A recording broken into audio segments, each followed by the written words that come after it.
In just over 1 month, a new unknown virus has gone from one city in China to infecting over 75,000 people in more than 25 nations worldwide. It is a grave situation. 18 million people under lockdown in China. COVID-19 coronavirus death toll in China now at more than 2,200, and with over 1,000 cases and 8 deaths outside of China. So what actually are the symptoms? People with COVID-19, as the novel coronavirus strain has now been officially named, have flu-like symptoms, and that means a cough, high temperature or shortness of breath. But because coronavirus only affects the lower respiratory system, having a sore throat is not usually a sign of the virus, although some patients have reported it too. Found that it's more likely to affect older men with existing illnesses. Of the 99 in the study, the majority were men, the mean age was 55.5, and more than half already had chronic diseases. The fact that it may disproportionately affect older men is a similar pattern to SARS.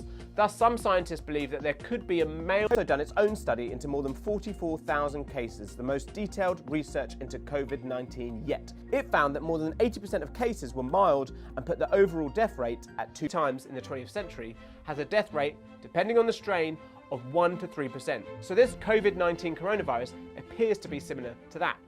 Again, that's a lower death rate than SARS, which has about a 10% death rate, and Ebola, which is around 50 to 60%. COVID-19 is not as deadly as other coronaviruses. More than 80% of patients have mild disease and will recover. And how is the virus confirmed? There's a test called PCR, that stands for polymerase chain reaction. It identifies the coronavirus based on its genetic fingerprint. You should only be concerned if you are displaying those symptoms and you've travelled from Wuhan in Hubei province in the last 2 weeks.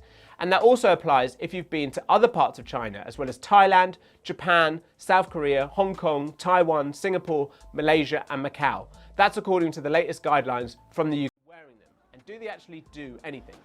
Well, the general advice is that if you're coughing and sneezing and you haven't been to any of the countries on that list, just do what you would do normally. Actually, the WHO says the only time you should wear one, if you're a healthy individual, is when you're taking care of someone who has the novel coronavirus. And wearing a mask isn't as easy as you might have thought. You've got to wash your hands before